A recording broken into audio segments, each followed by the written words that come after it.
Good evening. We'll be starting in just a minute or two.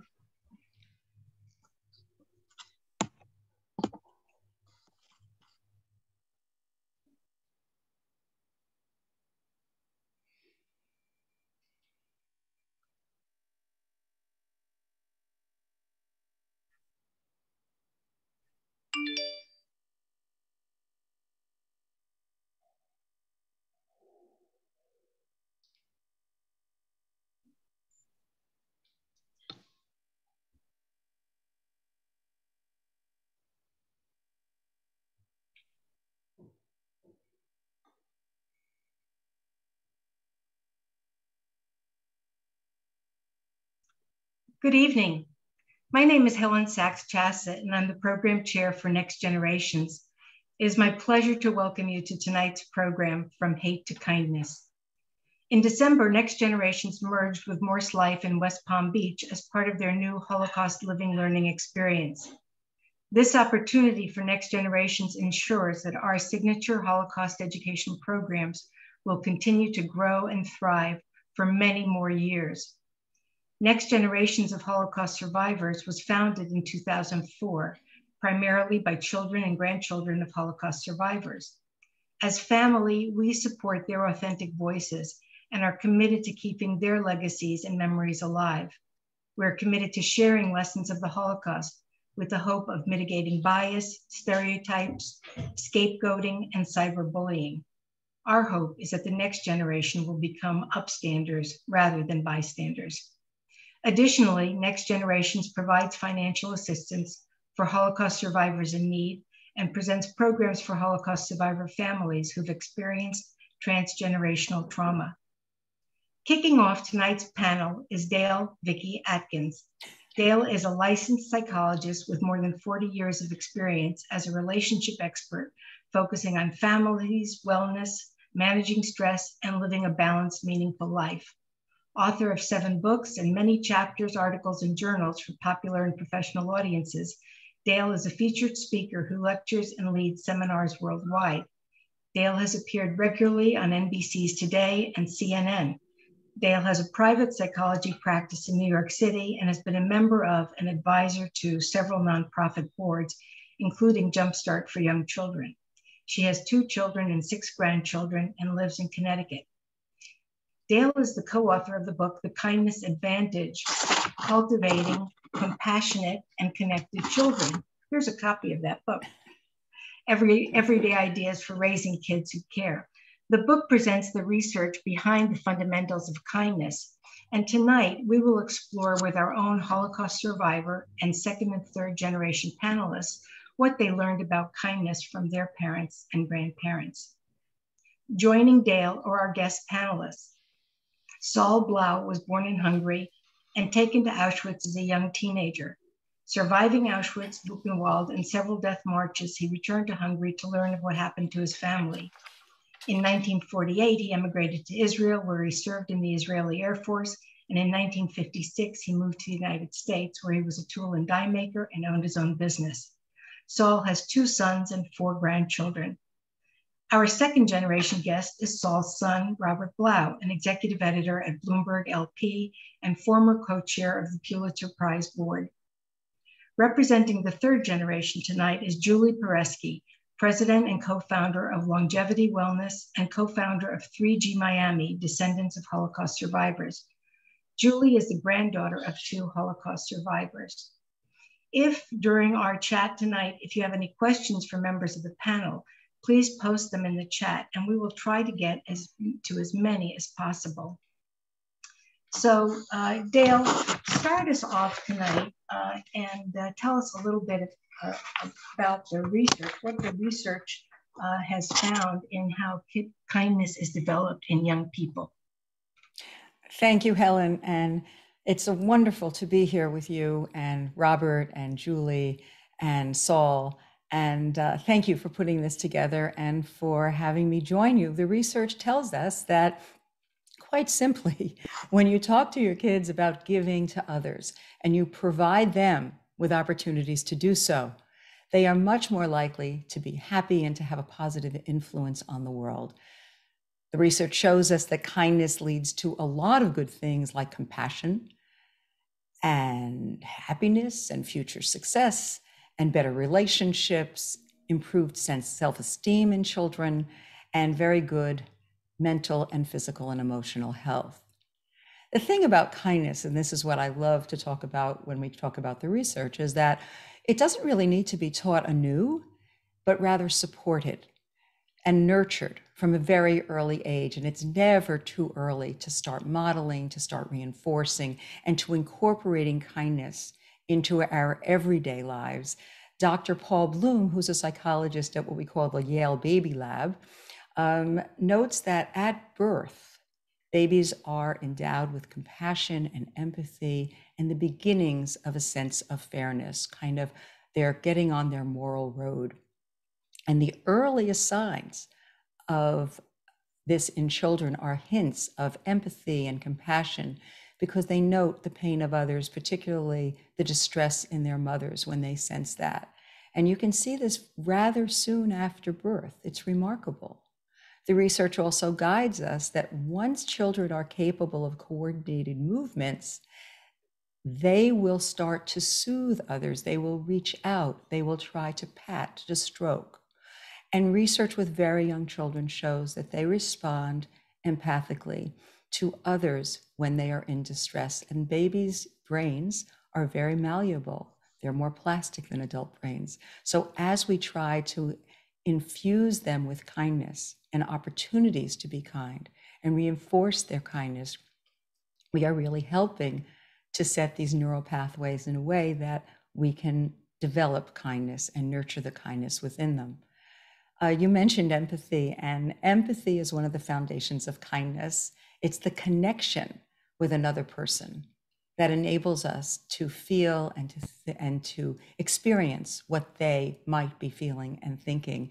And when we focus on the feelings of others, we are planting those roots of empathy. Along with empathy, in our own research, when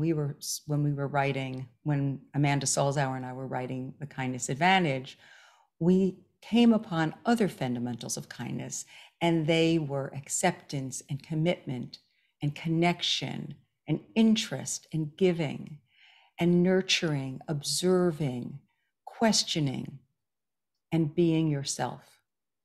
Another area where there's an enormous amount of research, particularly now, and it's starting to be more common with children, is about expressing gratitude. So that performing positive activities, such as expressing gratitude and doing acts of kindness, actually boosts happiness and connection in children. And in a study where children were performing regular acts of kindness, those children showed positive changes in their academic performance and also were more socially accepted than kids who were not being watched for their acts of kindness. So from engaging in the acts of kindness, these children also seem to be more inclusive and less likely to bully other kids when they're teens. So doing acts of kindness develops an awareness of and a sensitivity to other people. And when we have concern for others, and when we're able to show that concern through our thoughts and our actions, we feel connected. And that is really a foundation for giving our life meaning. And in studies where kids track their own acts of kindness, they're more likely to be grateful and to do more acts of kindness. So we'll talk a little bit about that later, but questions, very basic questions to children like, who was kind to you today? How did it feel when that child was kind to you? Who were you kind to? to get them thinking and to start looking through a lens of kindness in their own lives. We actually seem to be hardwired for kindness, to show them, to demonstrate caring and sympathy for others. And the more acts of kindness we do, the more acts of kindness we want to do. There's a release of endorphins in our brain, and those are the feel-good hormones, and we just want to do more acts of kindness. When we see another person do an act of kindness, we get what's called a warm glow. We are more inclined to want to do more. So we'll talk about this as we remember the experiences that panelists, their children, their grandchildren had during the Holocaust. And we remember the lives of those who perished and those who survived. We will hopefully be able to focus on how kindness, emphasized kindness, really made a difference in the lives of these people. And we can continue the evolution of going from hate to kindness. So I'd like to ask Saul, if you will, if you could tell us a little bit about your background and where you grew up and what happened to you when the war started and you were interred in 1944 through your liberation in 1945. So if you can share a little bit about what was going on with you during those times, that would be great. I was born in Hungary, and Hungary was able, for somehow Hungarian Jews were able to survive partially because some, all kind of different edicts and were instituted by the Hungarian government to make the Jews' life miserable and very, very difficult. But somehow we were able to survive till 1944. 1944 March, I think 14 or 15, the German army marched into Hungary. And with the German army, the fascist army came, of course, within a few days, Eichmann showed up. And he instituted the final solution very, very fast and very successfully with the cooperation of the Hungarian authorities, because they wouldn't be able to carry it out so fast and so efficiently without the local Hungarian authorities. So they were ready to assist Eichmann 100%. And it just happened to be at the time of exactly the way Passover is today. It falls in the same date practically. Today is the 5th or the 6th day of Passover. And we had fairly decent Seder that we were able to keep on the first days. And the last day of Passover, we were notified that you have to, next morning, you have to show up in the schoolyard, and you could take with you 20 pounds of belongings, and that's it. And that was the last day of Passover in 1944. Mm-hmm. And they transferred us to the nearest town, which was a bigger town. And they set us up in the shul, the Jewish temple, temporarily. And as they were collecting the Jews from a surrounding area, the temple was too small. And they transferred us to a brickyard. And that was terrible conditions. It was just a roof with no windows, no doors, and the conditions were very, very bad. And we spent approximately 4 weeks between the temple and they marched us off to the nearest railroad station, where the cattle cars were there. And I really don't want to go in too much because most people that's on a panel and listening, they know all about the cattle cars, how horrible the condition was, with a bucket for water, a bucket for the waste, with 90 or 95 people in there. Were terrible, terrible conditions. And after 2.5 days or 3 days approximately, I don't know exactly how long we spent on that journey, because it was not too far away. Hungary, eastern part of Hungary wasn't that far away from Poland or Auschwitz.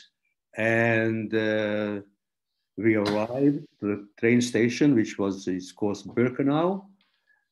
Terrible, chaotic situation. They were unloading the people, throwing them out of the railroad cars, people who couldn't move, SS dogs, whips, everything that anybody could mention. Also some classical music in the background. And even some children's playing some playgrounds. So, but they disguised that people should be calm, they should know exactly what's going on. And we had to line up men in one line and women and children in the other line. And I stayed with my mother, my younger sister, and an older sister. And here were the very crucial things that happened. A Jewish prisoner who must have been there already for a while. He was working on a railroad detail, who were not allowed to talk to anybody, to the new arrivals. But he took a chance and he approached my mother and asked my mother how old I am. And my mother said, I was just bar mitzvah, I'm 13 years old. And he gave a whole story that I should go leave the line of the ladies, of the men, the ladies, and join the men's line. And if somebody's going to ask me that how old I am, I shouldn't say I'm 13. I should say I'm 18 years old. I'm ready to work and I'm strong. And he gave a whole story. Of course, I understood because he spoke Yiddish. And because I come from a Hasidic family, I spoke Yiddish myself. So I understood exactly what he was saying. And then I somehow, I paid very, very much attention to it. And I realized maybe this guy really knows what he's talking about. And I told my mom, but more the man was talking to my mom, stronger my mom was holding on to my hand. She doesn't want to let go. And sure enough, I told my mother that I'm going to find my father. But the line of the men was moving already. I couldn't find my father.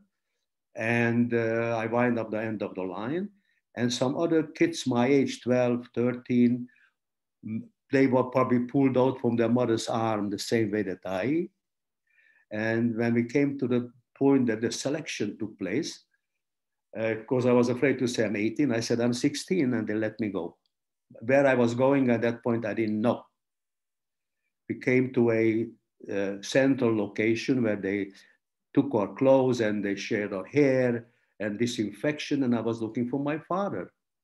So I asked people that I know from my town, they sent them to a different direction, which at that point we didn't know what the direction was, left or right, whatever it is. And another kid from my town, we were sticking together because we had nobody, no brother, no father, no uncles to join. So we were very much lost. And while we were in Birkenau and being processed, we wind up in that barrack, and a certain barrack for the night. And they suggested that we should tell our barrack commander or through age, and they should reunite us with our parents in Auschwitz, being processed already. That way, that's why still people did not realize what's going on. Mm-hmm. So it was a nighttime. He took us outside, this man. He was also maybe a French or Belgian Jew, and he spoke Yiddish. And he pointed to the chimney, and the chimney was in full blown, full blast of, yes. And he explained us that we don't have any parents anymore. And it did not register. We did not understand how the process was working. But anyway, he told us from now on, you should only one thing have in mind, to try to survive. If you see SS officers, stay out of sight. If you wind up on a job, stay out of sight of people who are in charge. So he gave us a good lesson. But did not register because it took quite a while before we completely processed the whole process, how that worked. And within 2 or 3 days, I was tattooed already with other kids. And we were transferred to Auschwitz from Birkenau. And maybe 240 kids, we were marched about 10 kilometers, or about 8 miles approximately from Auschwitz. That was a satellite camp, and it was a coal mining camp. And us children, they needed, in the factory to select the coal when it comes up from a coal mine. It's not pure coal, has some stones in it. So they assigned us to those conveyor belts, was carrying the coal into the railroad cars under the factory. And we had to select, take out the stone separated from the coal. And that was our job. And I was there, I would say, from the time we were taking Leslie of Passover, 5 weeks later, I was already tattooed and wind up in that coal mining camp. Didn't take more than 5 weeks. Mm-hmm. And we were lucky because we worked the shift from 12 to 12 at night. And we were never there with the selection. And besides that, we kids, we were in fairly good condition because we had some help, some food given in the factory, which was also Polish civilians also worked there. So our capo was a Polish political prisoner, and he made very good friends with the kitchen help, and they always bought some food for us. And so we were in fairly good condition. The only time we had to be in camp, interrupt our work in the factory, when somebody disappeared. Somebody ran away from the camp and he got caught. And of course, it was a big hanging process.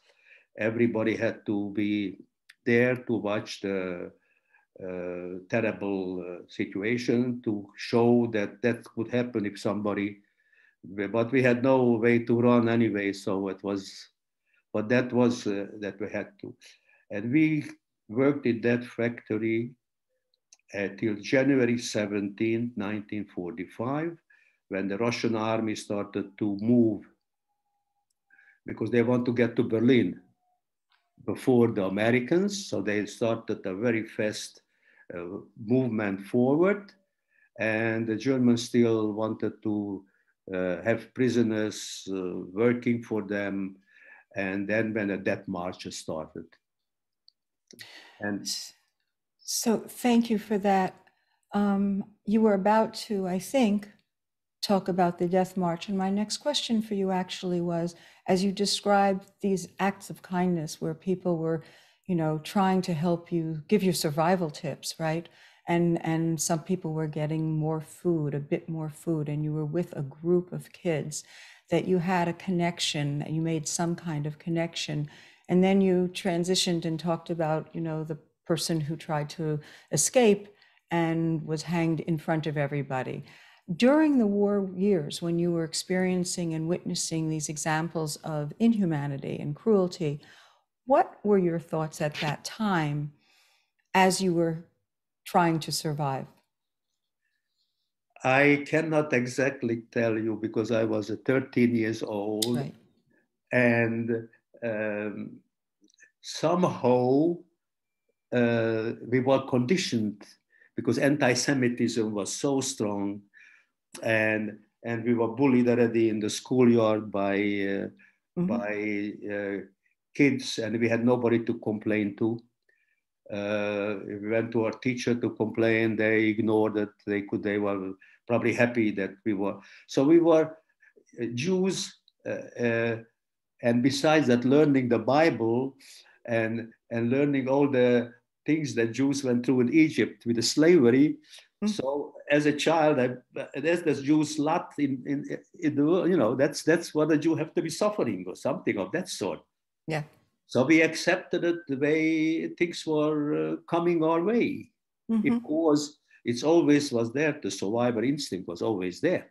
Right. And then you had some of those engagements very early on with people who were trying to teach you how to survive. Thank you for that. I feel the next person who I would like to talk to and have talked to us is Robert, your son. And then I'm going to ask the same question of Helen and Julie.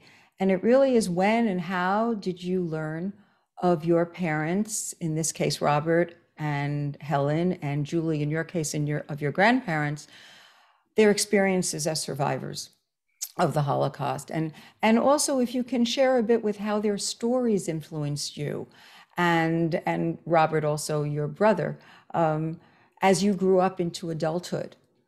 And someone else had asked a question, do you think that your parents or your grandparents' history had any influence on what you ended up doing as your chosen career? But the first question is, when and how did you learn of your parents or your grandparents' experiences as survivors? Yeah. So Robert, would you start? Well, that's a tough act to follow. Yes, it is indeed.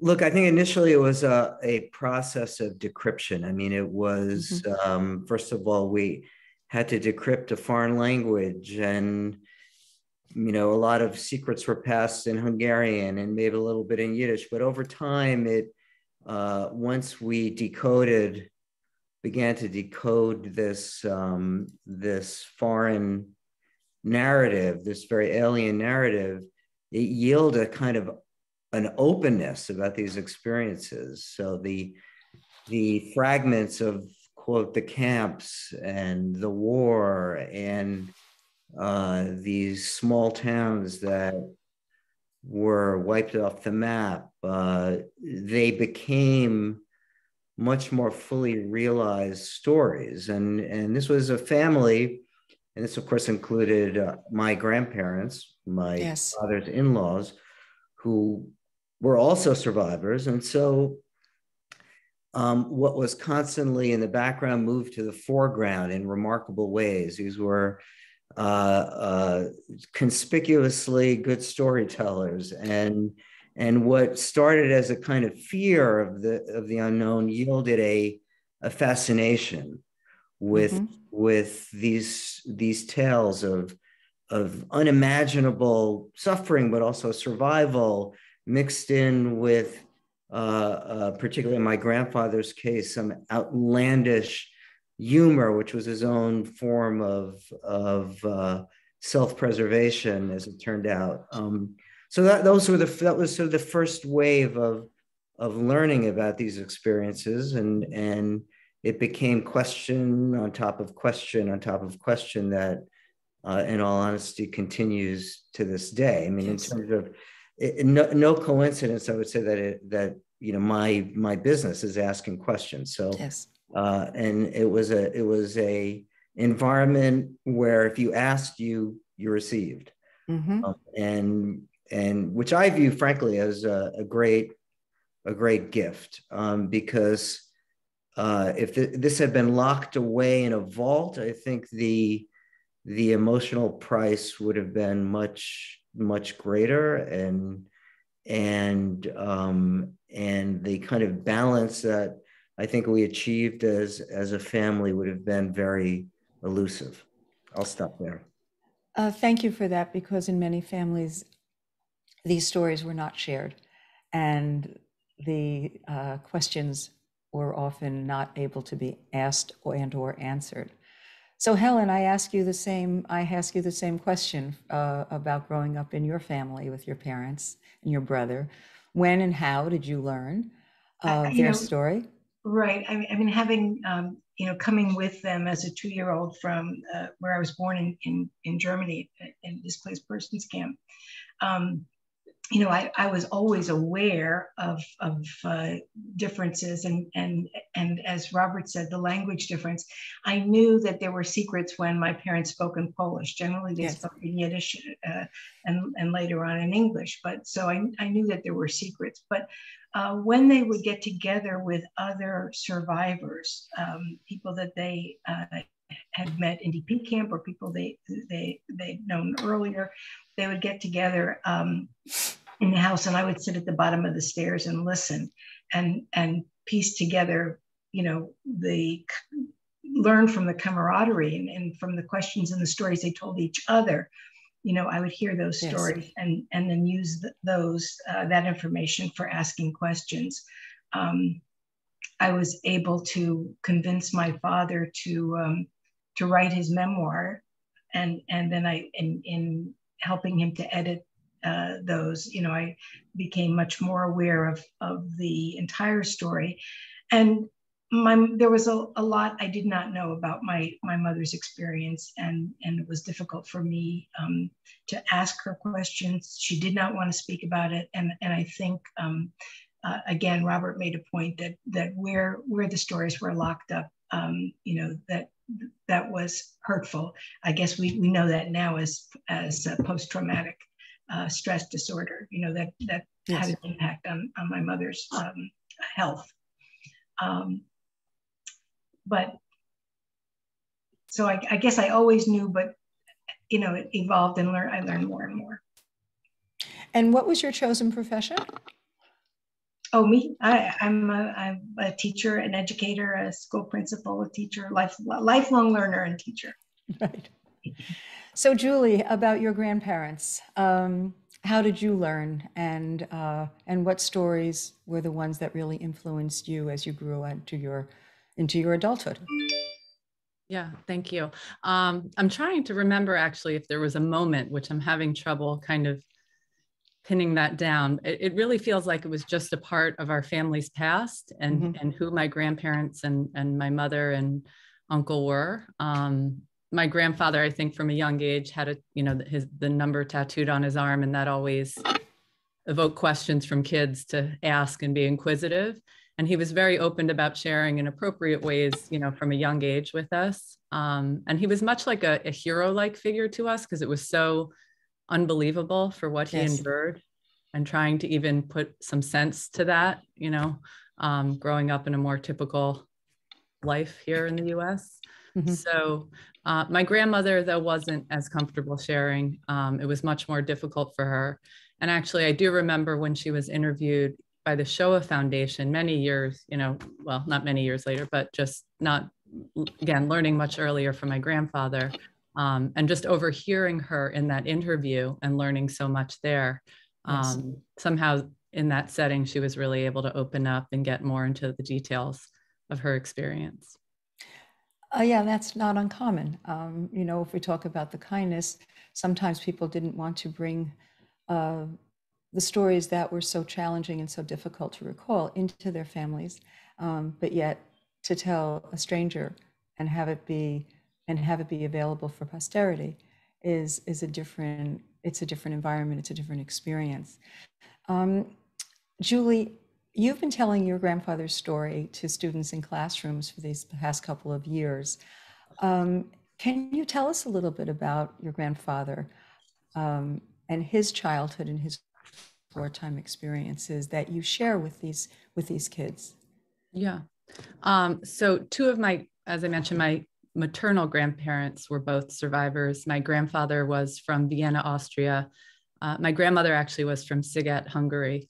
But I've been focusing on sharing my grandfather's story, and will hopefully soon also be telling that of my grandmother. But particularly related to my grandfather, he was born in Vienna, Austria in 1922. He had already suffered loss at an early age, though, and had some struggles that he had to overcome. At age 5, he had lost his mother, and his family didn't have a lot of money. So his father had to send him to an orphanage where he lived until his father actually remarried and had the financial means to kind of bring him back and care for him. But, he even reflected on that time positively. And anyway, from there, I'll just give you kind of some of the chronology. He, though, began working in a factory at a very young age to help support his family. In 1938, he did lose his job when Austria was absorbed by Nazi Germany. And then from there, he went to live on a farm. He was a farmhand, but again, very shortly after was forced to flee because you had to present papers that you weren't Jewish. And of course he couldn't. And then from there, he was in 2 different labor camps, and there he still had some freedoms, not many, but some of the freedoms at that point. But one night he had snuck out with some friends to go to a movie. They were caught, and actually they were arrested. He was imprisoned and put in solitary confinement for a year because Jews weren't allowed to be in the movie theaters at that time. And then from there, after a year in solitary confinement, he was taken by train to his first concentration camp, or the first concentration camp that he survived, which was Flossenburg. Okay. And he spent about a year there. In 1942, he was shipped to Auschwitz, where he actually worked in Birkenau as part of what was called the Canada Commando. And then he was sorting through the belongings of the incoming prisoners there. He was moved to a labor camp then to help clean up the Warsaw Ghetto. They were trying to repurpose the stones and all the rubble and the materials that had fallen from the buildings that had been destroyed. And then later, 1944, he was brought on a 2-day march to Dachau, where he was a laborer for 8 months. And then finally, I'm trying to move quickly because there's a lot of pieces here, but he was taken to Mulhdorf concentration camp. They were building German rocket silos, and he was a capo there, actually. And 1945, he was rescued from a train by American soldiers, and then lived in Feldenfing in a displaced person camp. And there he met my grandmother. My mother was born in that camp in 1946. And then they left Germany for New York in 1947. We have some pictures from Julie. Glenn, would you share those pictures, and then later on we'll share some pictures from Saul.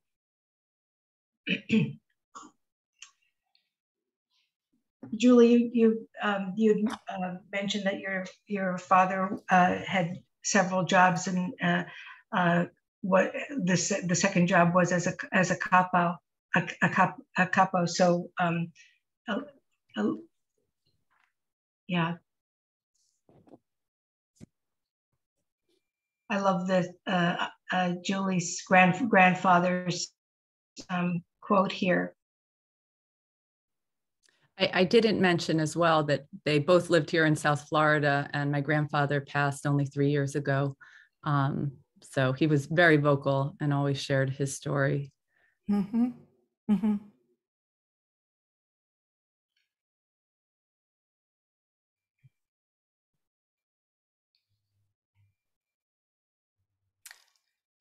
Thank you for sharing these pictures with us.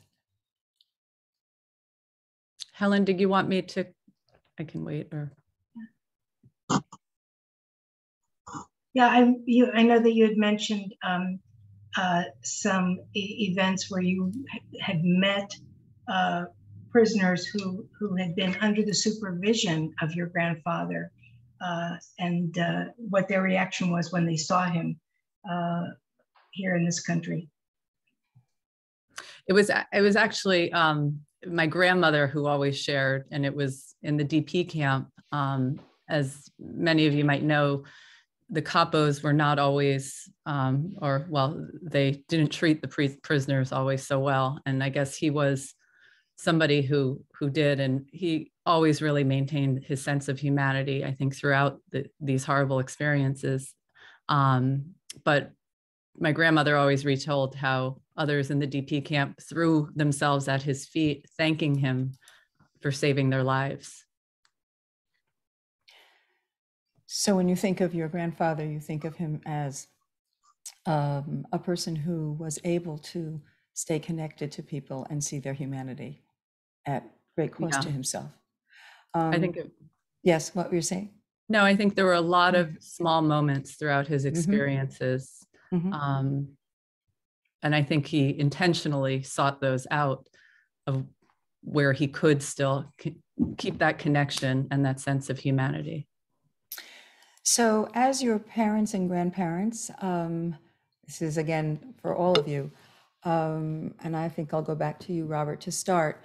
The science tells us that kindness is instinctual. Parents are wise to model kindness for their children.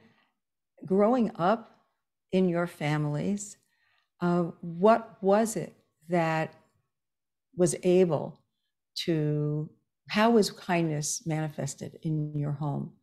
Your parents and grandparents suffered greatly. And when we notice and positively reinforce kinds of acts of kindness in our children, you know, we're encouraging them to exercise their kindness muscle, basically. And how all of this gets transmitted and absorbed is a bit of a mystery, really.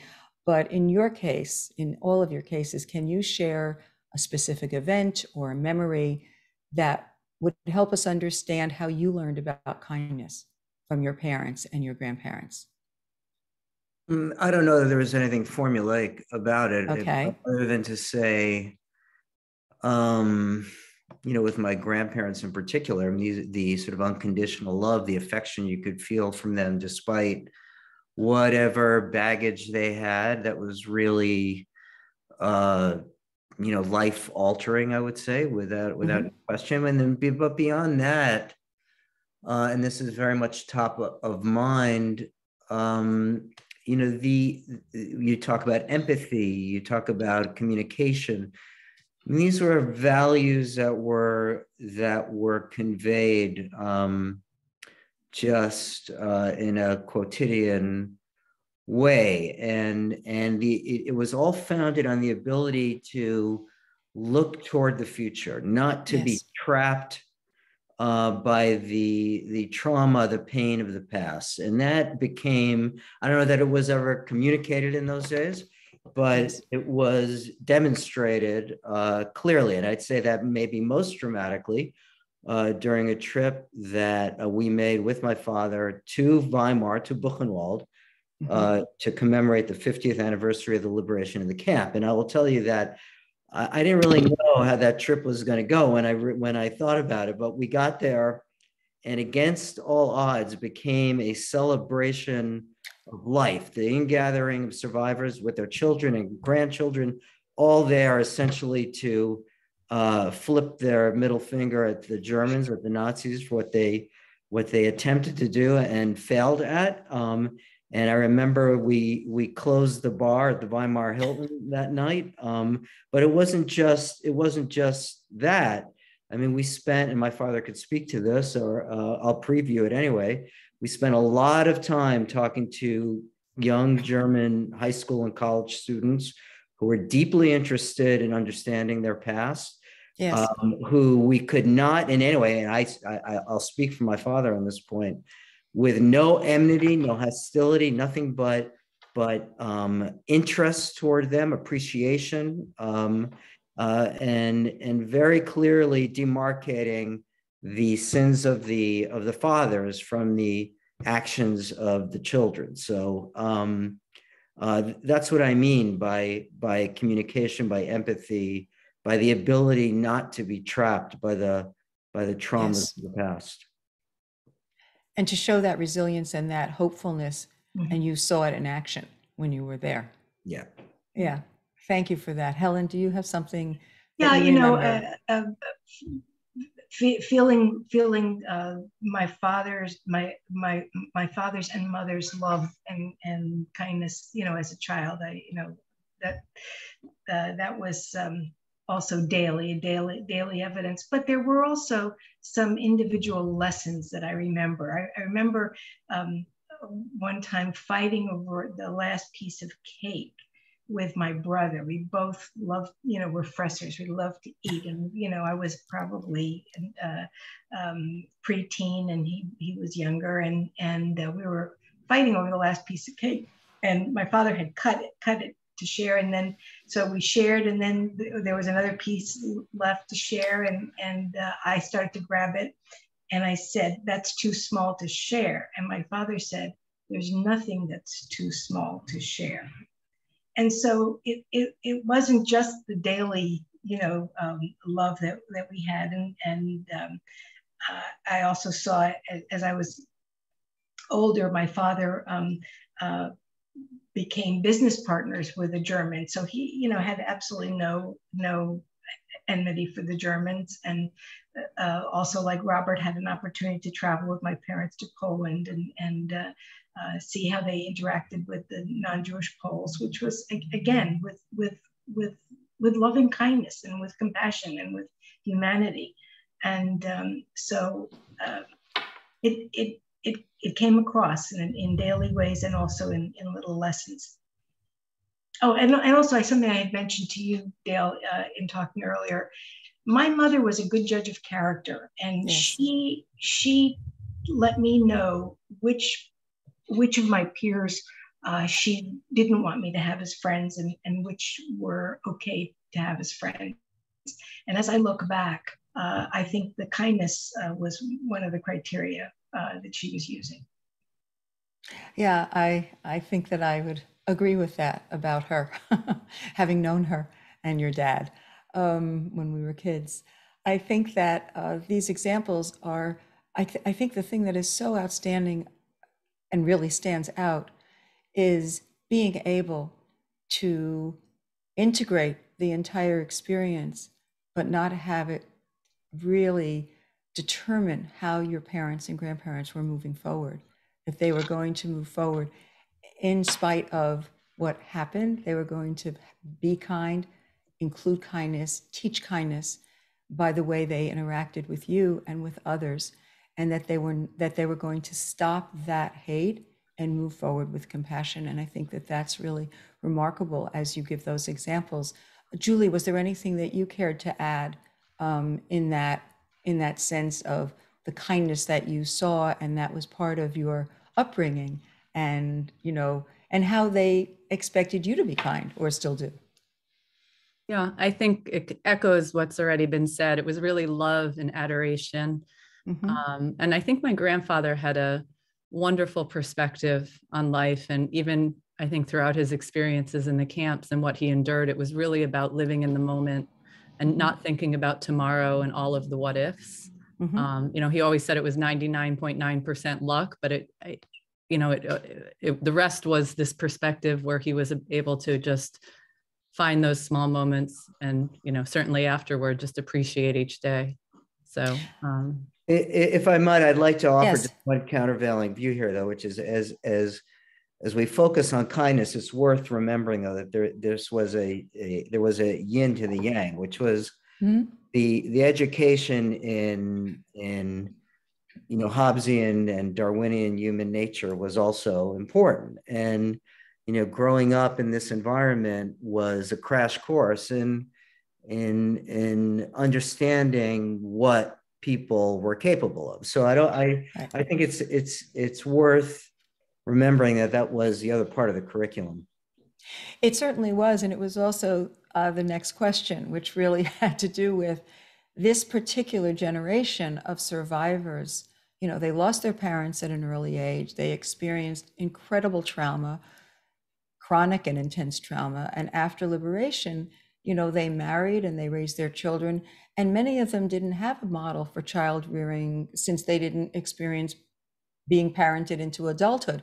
They had, as your dad said, Saul, and you can speak to this, memories and lovely memories of growing up in an extended family, but being parented into adulthood, they didn't have. And as your dad said also, as Saul said, in school, people were the objects of hate. There was enormous anti-Semitism, living in fear from a very, very young age, and constantly being degraded and dehumanized and tortured, and seeing people they loved killed. And yet somehow they were able to still transmit this culture of kindness in the family. So the question really is, how do you think that happened? And you've answered it a lot, but also as you tell your parents and your children and your grandparents' stories to children and children you have, what are the essential points that you want to be sure that you share? What are the lessons that you think you've learned from their stories? And I think, Saul, you were actually going to say something before. You know, you've heard your son talk about his experience of you as a loving father. Was it intentional for you? Is it just who you are? To just have a loving, caring, decent family and family life. Well, And I had very little experience because when I lost my family, I was only 13 years old. Yes. And I only had recollections of being part of a Hasidic family and a Hasidic community in a small village. And it was very, very, very lovely environment, even though I never remember hearing my father telling me, I love you, which I do in every telephone call with my kids or grandkids that I've called today. Yes. So it somehow it rubbed off on you somehow. Yes. And it stayed with me all my life. It stayed with me all my life. And I a little bit, my behavior and my whole life was a little bit different than most of the mature survivors, because I survived. When I survived, I was already altogether 14 years old. Yes. So I always had to look forward for the next day and for the future. I had nothing to look back at. Yes. There was a question that came in the chat, and it had to do with when you went to Israel, and then what was it that brought you to America? When I went to Israel, that was something to look forward to. When I was picked up by the Zionist organization in Budapest, it was something, first of all, something to look forward, something to fight for, and something to hope for, because Israel was three years away from becoming a state. Yes. And our whole conditioning was, as soon as Israel becomes a state, we have a state, and we have to go and fight for it and take part, with all the social connections that they teached us. And we were looking forward. That was something to look forward. So I'll never look back. And then what brought you to America? But first of all, I was a 25-year-old single man. I want to see the world, of course. And I was and had no family in Israel. I had a brother and sister who got stuck in Hungary during the communist regime. And I had two sisters who survived. One wound up from Bergen-Belsen to Sweden. And they came here, and I started to correspond with them. I sent a couple of pictures that you saw, some of them there. And they were really started to bombard me with letters and please come and see. And I figured I'm going to come and see them and stay for a while and go back, of course. But things happened. I met a lady, we got married, and you don't leave so fast. Right. This is a good time for us to see some of Saul's pictures. I have nothing from my childhood, not even from my parents. Absolutely nothing. Right. Well, while Glenn is queuing that up, Julie, maybe you can answer one of the questions in the chat. How did you get the pictures, the before the war pictures of your grandfather's family? Yep. No. That's my Rob's mom, my first wife. We were married for 44 years, and unfortunately, we lost her. And we are the three of us, and my second wife, who I unfortunately lost 8 months ago in Florida, in Miami Beach. Yes. And that's Robert and myself and my daughter-in-law, Leah, his lovely wife. And here the two of us with Robert. I don't know exactly where it was. That's in Budapest. This is in Budapest. Okay. So this was 3 years ago. And this is graduation, my grandson's graduation in Baltimore. who is graduating this time from NYU School of Cinema. Is next to me. And this was during the pandemic. We got together in an outdoor restaurant a year ago for lunch, I think.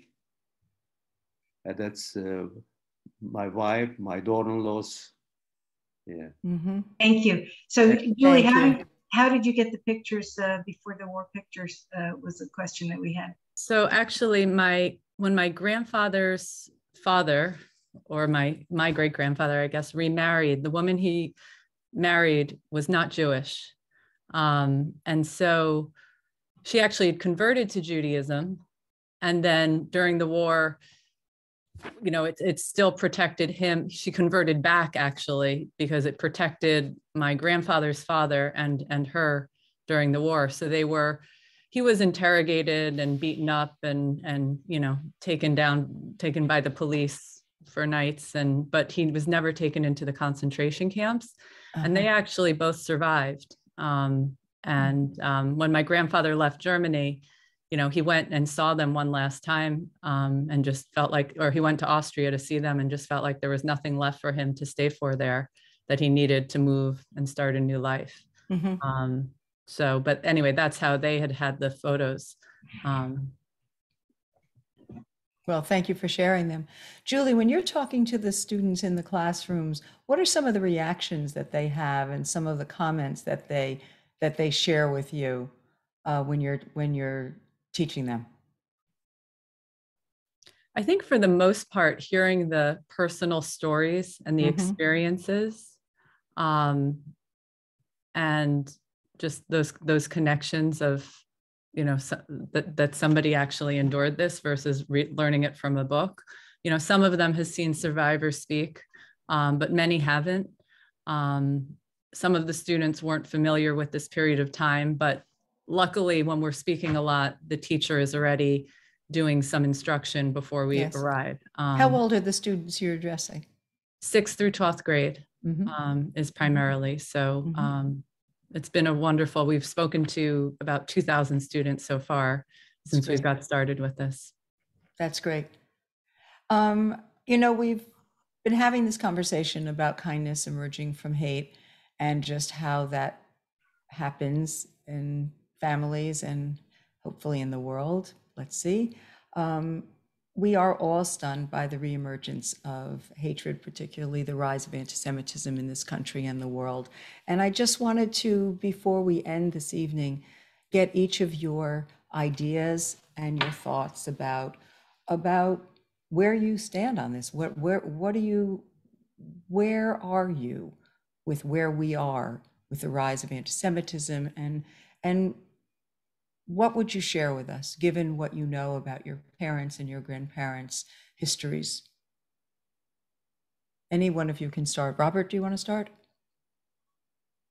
I mean, I think it starts with vigilance, and combined with a real sense, an inherited sense that the worst really can happen. And so to say, to be on guard is borders on cliche, but it's really true. I think we have to be extremely cognizant of the political tectonics and who is controlling power and how, and be willing to act when called upon. I mean, that's sort of the simple way of putting it. Thank you. Helen, your thoughts? Yeah, well, I think that my choice of career really stemmed from knowing my parents' experiences. And I went into school leadership, also left teaching to go into school leadership, because I think that the adults in the building set the, are the role models who have to teach kindness, by their expression of love and caring for the students, for the young people, and also by monitoring you know, throwing their hands up when they see hate, when they see man's inhumanity to man, when they see bullying, whatever goes on. And now that I'm retired, I have the luxury of being able to focus all of my professional volunteerism on Holocaust education and on education at large. And so I will continue to teach kids that genocide is at one end of a spectrum, but at the other end of a continuum. At the other end of that continuum is seeing another as less than, seeing another human being as less than.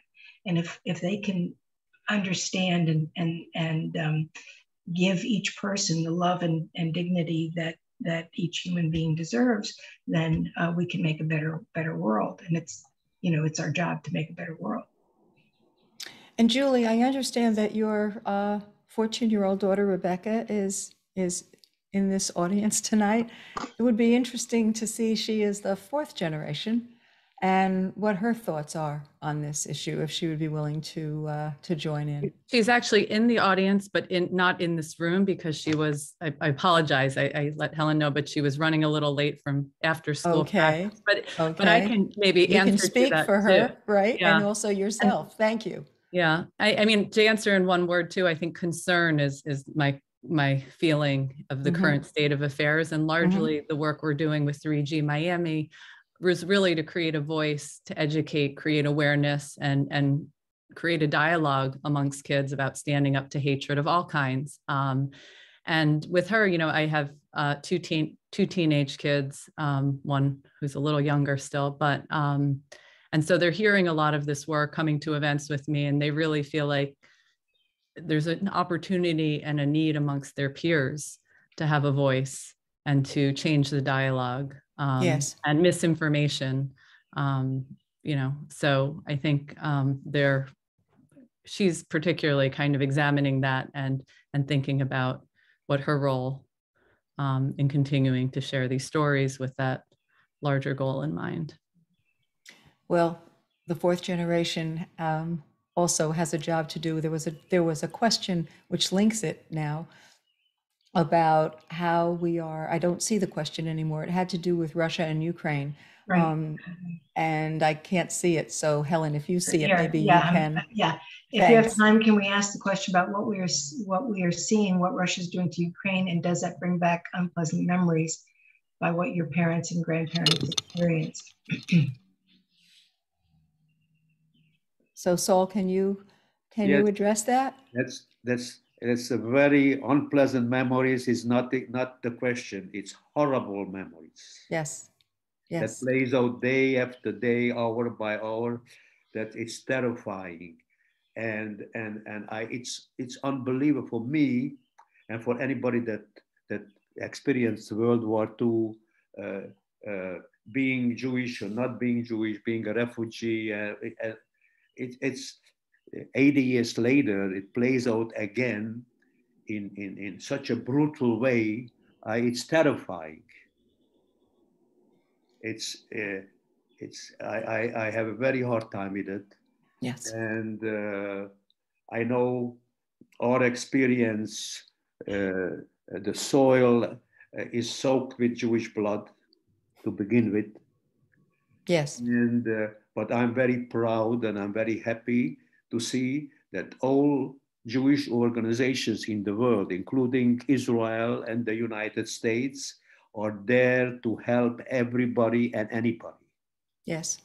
And that's the most happiest feeling that I have about it, because we were completely abandoned by the whole world. And the most amazing thing is also that the Ukrainian nation and the Polish nation, they were enemies for centuries. They were fighting and killing each other. And what a tremendous change took place in the Polish population to accept all these refugees. Yes. So something happened that they're not their grandfather's generation. It's a new, Yes. and something is happening in the Mhm. world, and let's hope that something good will come out of it, because it's terrifying what's going on. We have some questions in the chat too. Yes. We have a couple of more minutes. We can take right. them. Okay. Can you read them, Helen? I can't see them. Yes. Thanks. Okay, so there's some comments, a lot of comments, thanking us for the stories and the photos. There was a question from Victor for Robert and Julie. Do you think you are affected by epigenetics? You know, the whole. I mean, that's I'm not sure how to answer that. And you know, trying to calculate how your subconscious has been impacted by you know, exposure, learning all of this is hard to figure. So whether or not they're actually changes in the DNA and physical changes that are being passed on, it's probably unknowable at this point. Maybe we'll learn more in decades to come, but Yeah, there's some research Julie, being done any now, thoughts but on we that? don't know. Yeah, any thoughts on that? Yeah, I mean, I definitely, you know, a lot of my work focuses around wellness, particularly even working recently with some geneticists who, you know, who've spoken on this topic as well. So yeah, I mean, I certainly believe in kind of understanding the science and the research behind it, but I can't necessarily pinpoint which traits, you know, certainly anxiety and, you know, but who knows what came from where, I guess. There's no causality to be. I mean, I like to think, without, at the risk of fetishizing this history, I like to think that resilience is also something, is the superpower. I mean, if there's a lesson that I take away, and if I ever have to tap that energy, that's what I gravitate to. So what I can see in my family that is discernible, is concrete, is resilience, and that there is no trauma, or virtually no trauma, that that can stop you, and that's quite a lesson. And I was really, Victor asked the question. Victor also is a child of survivors. I feel the same way, Robert, as you do, that whatever genes I got from my parents, the strength and the resilience genes came forth. And, you know, hopefully I'll be able to live the long, healthy lives that they lived, despite the tremendous trauma and ongoing chronic trauma they experience. And you also witnessed, all of you witnessed, how they went through and then went on. And I think that's the fact that your parents talked about some of their experiences with you, and you saw how it was part of their weave, but they had hope and they had empathy, and they didn't hold the next generation responsible, yet are vigilant to see what else is going on in the world. And I think that all of that is part of that resilience package, right? You know, I think that one of the things is when we feel overcome with pain and when we feel hopeless, you know, we turn away from blaming others and try to have empathy and move forward. And what I'm getting from this conversation is it's really through the compassion and understanding and learning that each of us can participate in to really deal with the anger and the hate and say, no, I'm not going to choose that. I'm going to choose this. Because you all mentioned hope that you saw in your parents and your grandparents, and you all mentioned resilience, and you all mentioned a kindness, you know, and a role modeling of kindness. And so I think that it's very promising.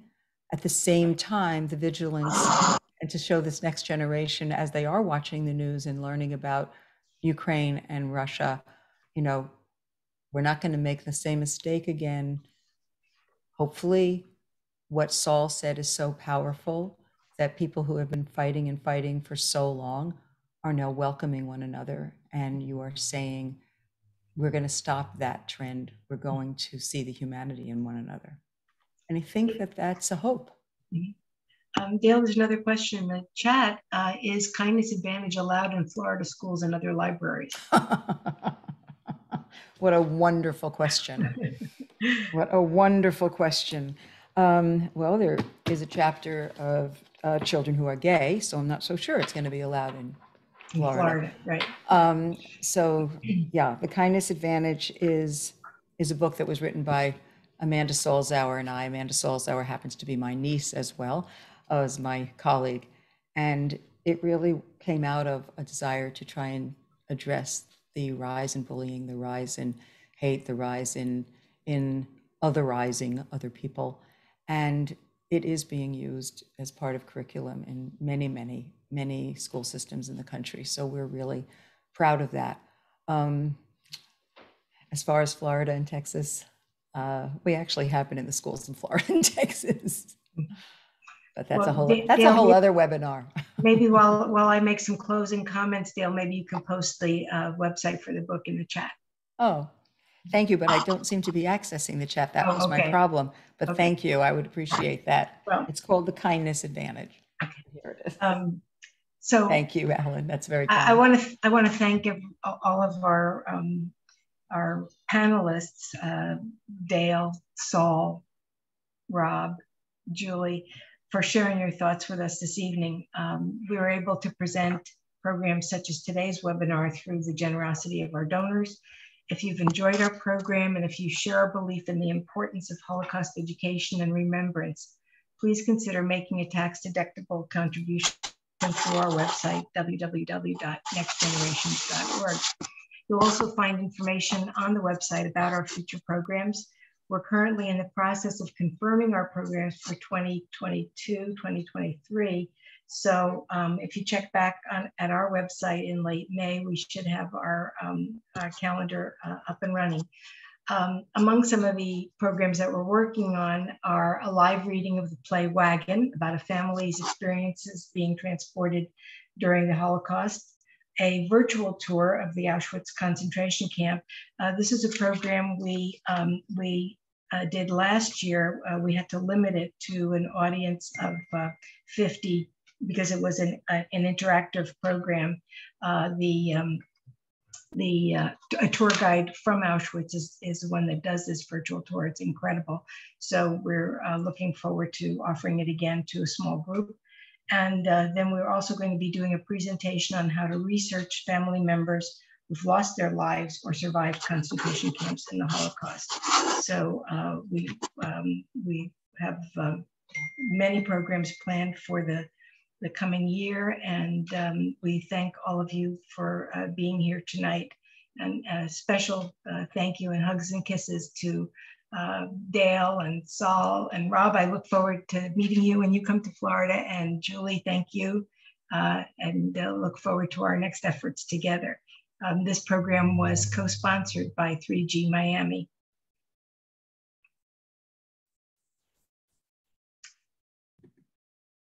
Good night, everyone. Thank you. Thank you, Helen. Thank you all. Take good care and have a good rest of Passover. I hope to see you all again. Hag Sameach.